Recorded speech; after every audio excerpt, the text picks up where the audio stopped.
Vendredi dernier, la Lune s'est retrouvée entre le Soleil et la Terre en offrant un spectacle adorable. Pour comprendre si les marchés, eux aussi, ont été secoués ce jour-là, je m'entretiens avec Julien Manceau d'ING. Julien, les minutes du FOMC ont probablement été le principal événement de la semaine passée. Depuis lors, une attitude patiente a cédé la place à la parité. Comment pourriez-vous décrire le sentiment actuel dominant les marchés ? Vous avez bien dit, Monica, le mot patience n'est plus actuel. Ils ont également réduit les prévisions de croissance, les anticipations d'inflation, ainsi que leurs projections sur les taux d'intérêt. Ça peut signifier qu'ils sont peut-être prêts à attendre encore plus longtemps que le mois de juin pour augmenter les taux d'intérêt.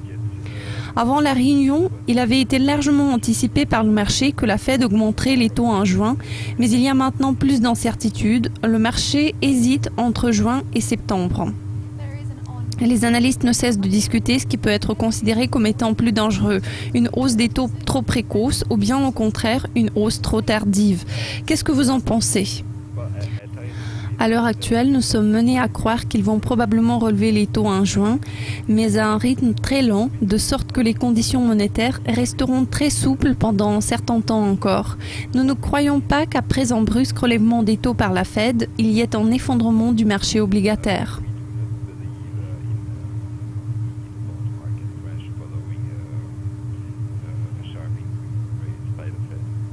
Encore une réunion des ministres de l'Union européenne n'a pas abouti à des progrès significatifs. La Grèce est encore sous pression pour présenter des mesures concrètes en termes de réforme. Lundi, nous apprendrons de nouvelles données concernant le compte courant de la Grèce qui donnera plus de clarté par rapport à la situation économique dans le pays. Au fur et à mesure que le temps passe, devenez-vous plus préoccupé à cause de la sortie éventuelle de la Grèce de l'Union européenne ? Bien sûr que cette probabilité préoccupante se renforce avec le temps.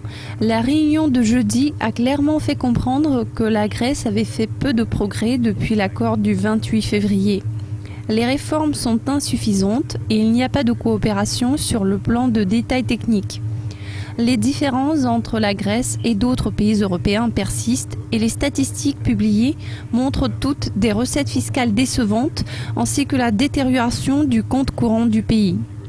La dette à court terme de la Grèce s'élève à 1,6 milliard d'euros et nous voudrions bien comprendre à quel taux le pays va réussir à la payer.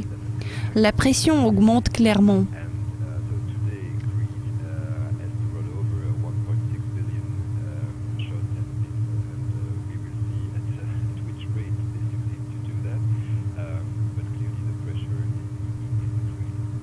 Enfin, à quels événements nos spectateurs devraient-ils accorder une importance particulière cette semaine ? En ce qui concerne les données, je conseille vivement de surveiller les données sur l'indice des prix à la consommation américain mardi pour voir si l'inflation a rebondi quelque peu, ainsi que les données sur la confiance des consommateurs vendredi.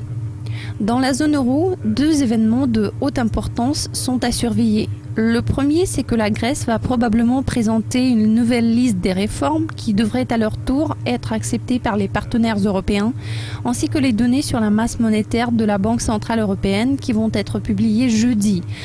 Ces données vont probablement nous montrer les premiers effets de l'assouplissement quantitatif et les premiers signes de croissance des crédits en Europe. Julien, c'était un plaisir de discuter avec vous. Merci beaucoup. C'est tout pour l'instant, mais restez à l'affût de toutes les actus en cliquant sur le site web de Dukascopy TV. Au revoir.